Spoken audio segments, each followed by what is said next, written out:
Good evening. My name is Melissa Barona. I'm currently a junior here at the University of Miami. I'm an environmental engineering major, and I'm originally from Colombia. I came here when I was 11 years old, so about 9 years ago. And after I graduate, I hope to go to grad school to study chemical engineering and focus on alternative energy sources. I'm Seth Marini. I'm environmental engineering. I graduate this summer, and after I graduate, I will be job searching. So if anybody wants to hire me, I'm here. Good evening, I'm Maggie Geraldo. I am also a junior like Melissa, and I'm also from Colombia. I came when I was little, and I will be graduating next year, hopefully in May. And instead of looking for grad school, I'm mainly focused on probably like a job in the field. We are Team Energía. We participate in the Cuban Construction Challenge, and we're here to present our project on biohydrogen as an alternative energy source for Cuba. So why biohydrogen? The reason why we chose biohydrogen instead of different methods of alternative energy is because biohydrogen is a very clean energy source. There is no greenhouse gases from its emission. The only byproduct from its combustion is water. It can be stored, and it can be used directly as a fuel source in exchange, unlike other technologies like solar or wind that first have to be converted in order to be used. That's not the case with hydrogen, and it has a very high energy content. If you can see right there, it's 120 megajoules per kilogram, and gasoline only has 44. So it's a very good energy source. And also, you can see here are the oil reserves around the globe. If you see where Cuba is, there's actually none around Cuba. So all the oil that it's used in Cuba has to be exported from a different nation. So even though currently they don't have to pay for it because Venezuela is supplying it, you don't know what the future holds. And there's also a lot of carbon dioxide that's emitted from the transportation, and especially from its combustion. As we all know now, Cuba's infrastructure is deteriorating and it needs significant upgrades. They need to break dependency from foreign nations, as well as come up with a reliable source of energy, and what better reliable source of energy than an available source of energy, such as sugarcane bagasse. So bagasse is the actual waste from the sugarcane production. It accounts for up to 25% of the whole sugarcane mass. There are alternative uses for the bagasse. They use it mainly they combust it to supply energy at the refineries. The problem that we have from that is that there's carbon dioxide from its emission. They also use it in the hydrolysis industry and in the activated charcoal. One thing to note is that bagasse is very rich in hemicellulose, and that's very important for biological purposes. If you want to extract hydrogen from the bagasse, that's very good because it makes it a really good substrate for bacteria. And when you burn the bagasse at the refineries, the energy content from its combustion is 7.3 megajoules, and as I had mentioned earlier, hydrogen has 120. As of 2010, thanks to Dr. Cerejo, sorry about the pronunciation, Cuba's total installed power capacity is currently 4,900 megawatts, besides the inefficiencies, and the majority comes from thermoelectric plants, and 31% comes from these small generators, also known as batteries. 8% comes from natural gas, and a fraction of a percent comes from both biomass and wind farming. Of all this, 30 to 35% is lost due to its deteriorating infrastructure. Here is the sugar production trends from 1955 to 2002, and I'd just like to, I'll come back to this later. I just want to emphasize on the maximum that happened in 1990. There was about 8.4 million metric tons of sugarcane produced, and I'll get back to that later. Here is a GIS map that we developed of the sugarcane mills in the past decade. Currently only 26 remain.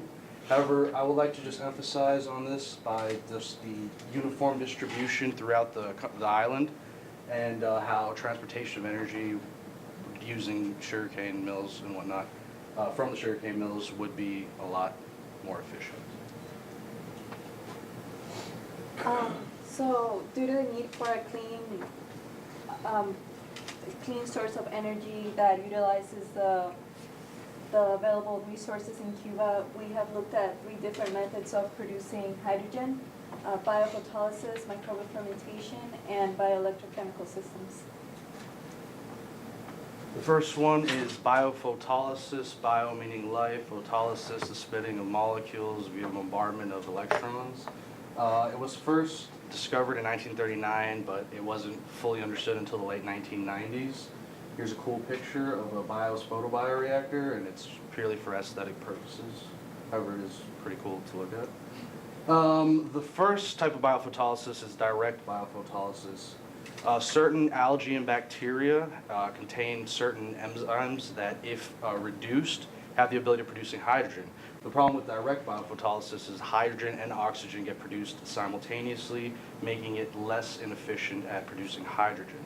The solution to that is indirect biophotolysis. Basically, they separate this direct biophotolysis into just 2 steps. And first, they produce carbohydrates, and in the first stage, they release the oxygen. And then in the second stage, they decompose the carbohydrates, and they produce hydrogen separately, producing up to 5 times more hydrogen than in direct biophotolysis. The problem with biophotolysis is currently in research laboratories, only 0.36 millimoles an hour per liter of reactor have been achieved. But with nanotechnology and new innovations coming around, it's only a matter of time before this becomes utilized on a larger scale.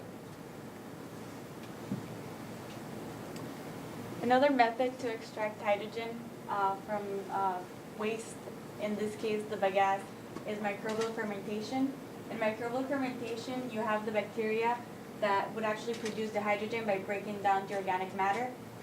The organic matter in microbial fermentation is called substrate. And as I mentioned earlier, bagasse makes it it's a really good substrate because it's so rich in hemicellulose and in sugars. The fermentation that we looked at is actual dark fermentation because it's convenient as it occurs continuously in a reactor and it doesn't need the availability of light. Right here, it's actually different substrates that are used by bacteria to produce hydrogen. And at the very top, we have glucose, which is a component of the bagasse. And when you use glucose as a substrate for bacteria to ferment, you get the highest amount of hydrogen in the shortest amount of time. So it's very convenient to use. Bioelectrochemical systems can be thought of as any electrochemical system where the bacteria serves as a catalyst for the oxidation of organic matter. There are 2 types of bioelectrochemical systems. There is the microbial fuel cell, where the reactions are spontaneous, so energy is produced spontaneously under aerobic conditions, and the microbial electrolysis cell, which derives from the microbial fuel cell. In this case, the reactions are non-spontaneous, so they require an external source of energy, and hydrogen is produced rather than electricity, and it occurs under anaerobic conditions. This is an illustration of the reaction that occurs in the microbial fuel cell. First, the substrate is broken down by the bacteria into carbon dioxide, protons, and electrons. Now, as you can see here, oxygen is present at the cathode, which makes the reaction spontaneous, so electrons and protons travel to the cathode, react with oxygen, and produce water. During this process, energy is produced. Now, the microbial electrolysis cell, as I said, it derives from the microbial fuel cell, so the reactions are similar. The substrate is broken down by the bacteria into carbon dioxide, protons, and electrons.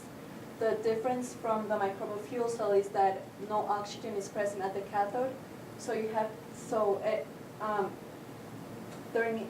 energy has to be supplied to the cell for the reactions to occur. And when energy is supplied, the protons and the electrons travel towards the cathode, react, and produce hydrogen. There's been a lot of research that has studied the potential of using the MFC to power the MEC.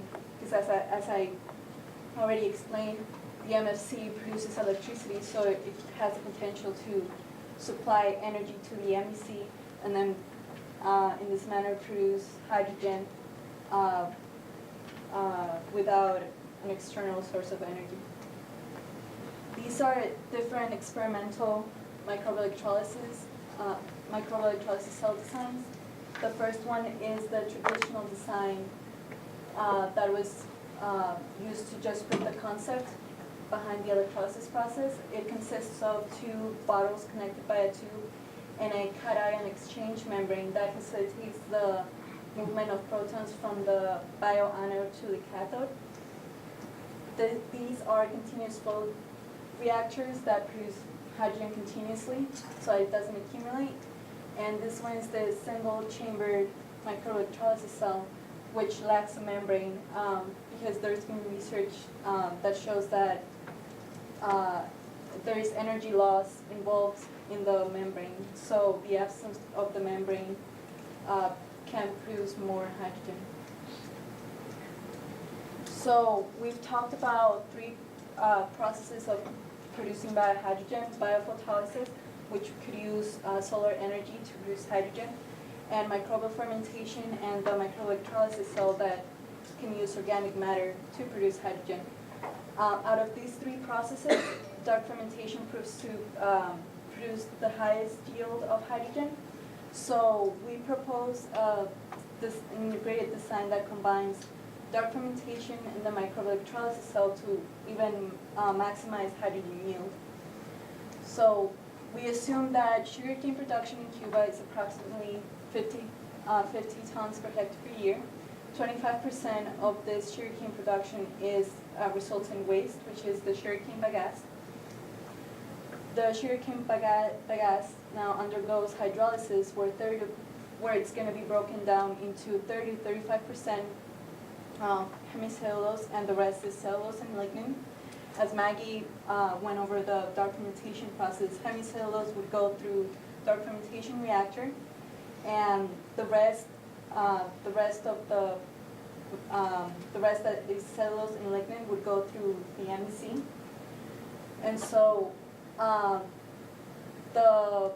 during dark fermentation, there are byproducts that have the potential to produce even more hydrogen, but that can't be broken down by the bacteria. So the dark fermentation effluent would be transferred to the microbial electrolysis cell to even maximize the hydrogen yield. And the hydrogen produced from these two processes can be collected and transferred to a 1 kilowatt fuel cell for energy production. And just to recap, 25% of the sugarcane production is sugarcane bagasse. In our design, it is broken down during the process of hydrolysis into hemicellulose and solid matter. The hemicellulose goes through the dark fermentation, solid matter would go through the MEC, and any remaining products in the dark fermentation process would be also transferred to the MEC to extract more hydrogen. And hydrogen is collected from both reactors, transferred to a fuel cell to produce electricity. And looking into literature, we've collected data to estimate the volume of the reactors that would be required in our design. For hydrolysis, it would be about 500 liters. For fermentation, about 4,700 liters, and for the microbial electrolysis cell, it would be about 6,500. And about 2 acres would be required for production of 1 kilowatt, which is slightly less than what a modest home would require, which is 1.3 kilowatts.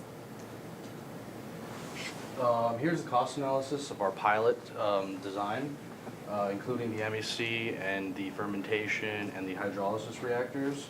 also including the maintenance and operational costs of one engineer and two technicians. So basically, it will cost about $500,000 for just 1 kilowatt. However, this is just to further, because all these studies are done on a small scale, so we want to see on a larger scale what we can do, and if production rates are better, we can hopefully implement it on an even larger scale. So the overall results, I would like to just give everybody a perspective. I know Cuba's a developing country, Florida is part of a developed nation. But by relating Florida's population and total power needs to Cuba's population, we can see that Cuba is drastically under power from the 4,900, and in relation to Florida, it's about 35,000. So back to 1990 when they had their peak sugarcane production, and most recent peak sugarcane production. If we were to use this technology and to supply energy, and if we were just to use the bagasse alone, we could potentially power give Cuba about 209 megawatts. And if we were to use all of the sugarcane, then we pretty much multiply by 4 and we can get about 834 megawatts of installed generating capacity. That would increase Cuba's power infrastructure by about 15%. And conclusion. Yeah. So as I mentioned earlier, biohydrogen it's a clean energy source. It has potential to supply Cuba, and it will break down dependency on foreign nations, even if it's just a little bit. Combined systems, such as the one we mentioned, or possibly others, are good because they could maximize the amount of hydrogen that's yielded. And our pilot scale, it's mainly suitable for like a small scale energy system. As it was mentioned earlier, the areas that need the most help in is not like the big cities, because that's where their main focus is at. So it probably in rural areas that are more neglected by the government. That's where this pilot scale would probably be optimal for.